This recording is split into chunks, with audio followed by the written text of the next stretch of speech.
alisan sila. Ay, mga kaawat! May ingay dyan, Noy! Ano mo to?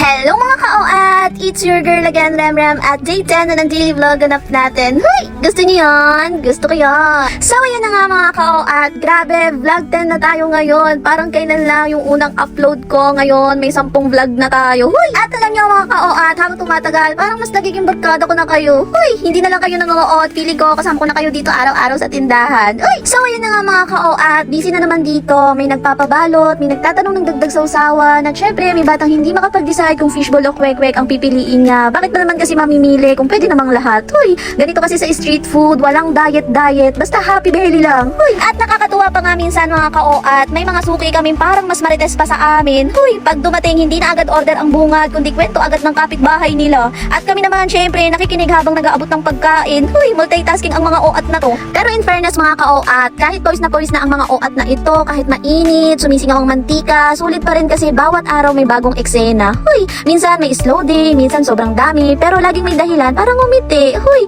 Ang saya lang kasi kahit simpleng buhay, masaya pa rin kapag may mga kasama kang OAT na ganito. Hoy! Si alisan sila. Ay, mga kaawat! May ingay dyan, Noy! Ano mo to?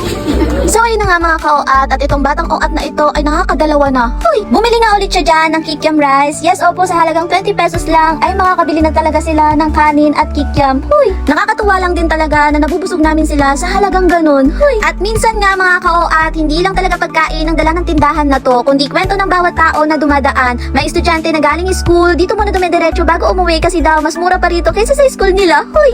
May construction worker na halos araw-araw order ng 5 pirasong fishball, tapos extra sausawan pa. Hoy! Mas sumasarap daw kasi kapag maraming sauce. Hoy! Tapos meron ding mga batang kahit araw-araw mo nakikita mga ka-OAT, hindi mo pa rin mapipigilan talagang matawa kasi kada bili nila may parang drama. Ate, piso na lang po ulit ha, bukas na lang yung bayad. Hoy! Kami naman ng asawa ko, suki na kasi, kaya sige na lang, basta wag lang laging bukas ang bayad. Baka bukas, wala na rin talaga kaming paninda. Hoy! Wala man si. Hindi, kaya po ito. Ay na yun. Thank you.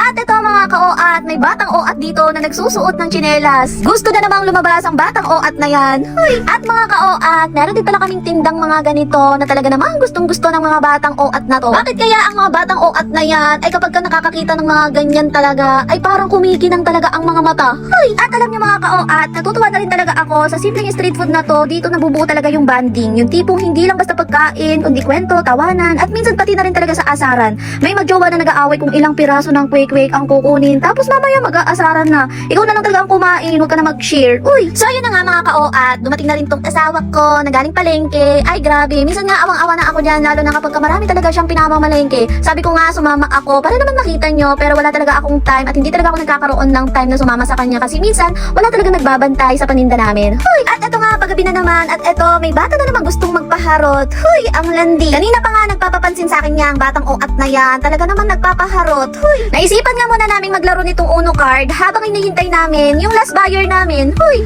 At ayan na nga mga ka-OAT, dumating na yung mga last buyer namin. Hoy! Nahihiya nga silang magpakita dyan sa video dahil nakikita nga daw nila yung mga vlog ko. Kaya sabi ko na nga lang sa kanila dyan, hindi naka-play tong camera pero hindi nila alam. Hoy! Kuwang-kuha na kayo. Dahil simula nga nung nag-vlog ako at nakikita ng mga taga dito sa amin, ay nahihiya na talaga silang bumili sa amin. Hoy! Hindi nga ni naka-play. Play ko na nga.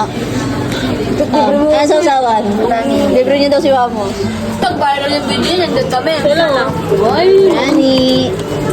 At ayun na nga mga ka-OAT, nagpatuloy na kami dito sa paglalaro ng Uno card. So yan lang muna for today's mga ka-OAT. At syempre habang dumadami ang vlog natin, dumadami rin ang alaala natin. Kaya kung may mga suggestion kayo kung anong gusto nyo makita sa mga susunod, comment lang kayo kasi gusto ko rin marinig yung mga tip nyo. Kaya naman mga ka-OAT, tuloy-tuloy pa rin tayo. Hindi lang tusok-tusok, kundi tusok ng good vibes at saya sa bawat araw. Kaya kung nag-enjoy kayo mga ka-OAT, don't forget to like, comment, share at i-follow ako para updated kayo sa mga next vlog. Bye!